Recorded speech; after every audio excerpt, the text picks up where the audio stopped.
3000 ఇసుక బస్తాలు క్యాజువల్గా బల్లీలను ఉపయోగించి బిక్కవోలు డ్రైన్ నుండి కుడి ఒడ్డుకు చీడిగి వద్ద బండ్ పాయింట్ని బలోపేతం చేశాం.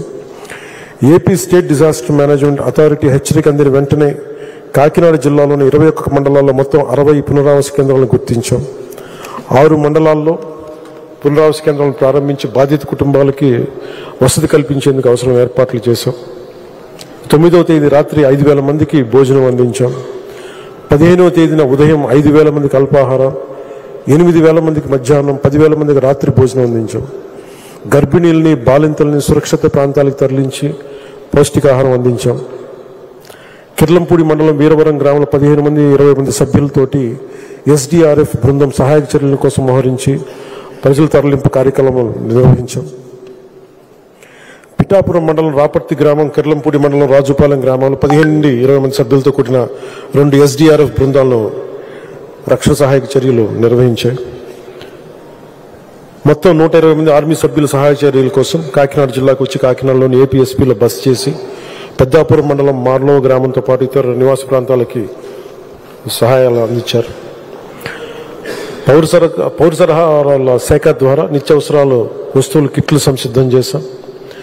5,000 నిత్యావసర వస్తువుల కిట్లు సిద్ధంగా ఉంచబడ్డం, పంపిణీ చేశాం. ప్రతి కిట్లో 25 కేజీలు బియ్యం, కేజీ కందిపప్పు, కేజీ పంచదార, లీటర్ పామాలివ్ ఆయిల్, కేజీ ఉల్లిపాయలు, బంగాళదుంపలు కేజీ, ఇవన్నీ ఇవ్వడం జరిగింది. ఇలాంటి కష్ట సమయంలో కూడా చంద్రబాబు గారు కష్టపడడం చూసి మా వంతు కృషిగా నేను కూడా 6 కోట్ల రూపాయలని 2 రాష్ట్రాలకి ఇవ్వడం జరిగింది.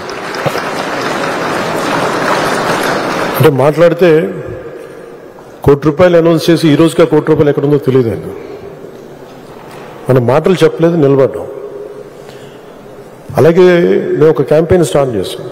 ఈ వరదల ఈ సమయంలో దాతలందరూ ముందుకు రండి, సీఎం రిలీఫ్ ఫండ్కి ఇమ్మంటే చిన్నపిల్లల స్కూల్ విద్యార్థుల దగ్గర నుంచి ఒక రోజు కూలి పని చేసుకునే ఒక కూలి ₹600 సంపాదించే ఒక కూలీ సోదరుడు వరకు పెద్ద పెద్ద వ్యాపారవేత్తలు, పారిశ్రామికవేత్తలు అందరూ కూడా ముందొచ్చి ఈ రోజున ఆంధ్రప్రదేశ్కి అండగా ఉన్నందుకు ప్రతి ఒక్కరికి చంద్రబాబు గారి మన సిపిఎంఎన్ సీఎం రిలీఫ్ ఫండ్కి అందరూ చాలా భారీగా విరాళాలు ఇచ్చినందుకు మీ అందరికీ నా హృదయపూర్వక ధన్యవాదాలు, దాతలందరికీ నా హృదయపూర్వక ధన్యవాదాలు తెలుపుకుంటా ఉన్నాను.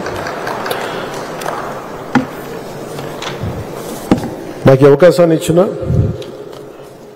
చంద్రబాబు గారి నాయకత్వం కింద పనిచేసే ఈ అరుదైన అవకాశం కొన్ని కోట్లాది మంది ప్రజలకి భవిష్యత్తు తీర్చిదిద్దేలా, ఆయన ఎప్పుడు ఒక దశాబ్దం ముందు ఉంటుంది, తక్కువలో తక్కువ. అలాంటిది 2047కి ఆంధ్రప్రదేశ్ ఎలా ఉండాలి, నెంబర్ 1 రాష్ట్రంగా ఉండాలి, తెలుగు ప్రజలు గర్వించే రాష్ట్రంగా ఉండాలి, అటు తెలంగాణ కూడా బాగుండాలి, ఆంధ్రప్రదేశ్ విభజన దగ్గర నుంచి వచ్చిన నష్టాన్ని తిరిగి కోలుకొని నెంబర్ 1 రాష్ట్రంగా ఎదగాలి. ఆయన ఆకాంక్షలు, ఆయన ఆశయాలతోటి మేమందరం ఆయన కలిసి ఉంటాం, ఆయన వెంబడి పనిచేస్తాం.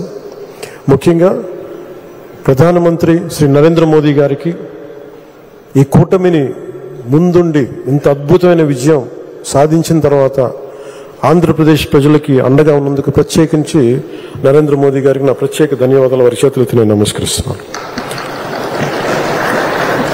అలాగే మనకి ఆ రోజున చాలాసార్లు చెప్పాను, తెలుగుదేశం పార్టీ నాయకులకి, అన్ని పార్టీలకు చెప్పాను, నా పార్టీ వరకు చెప్పాను. మన ఎవరు వేరు కాదు, విభిన్నమైన పార్టీల నుంచి ఉండొచ్చు, కానీ మనందరిది ఒకటే ఆశయం, రాష్ట్రం చాలా అద్భుతంగా ఉండాలి, చంద్రబాబు గారి నాయకత్వంలో బలమైన అభివృద్ధి సాధించాలి. మనకి ఒక తల్లికి పుట్టిన 2 పిల్లలే ఒకలా ఉండరు.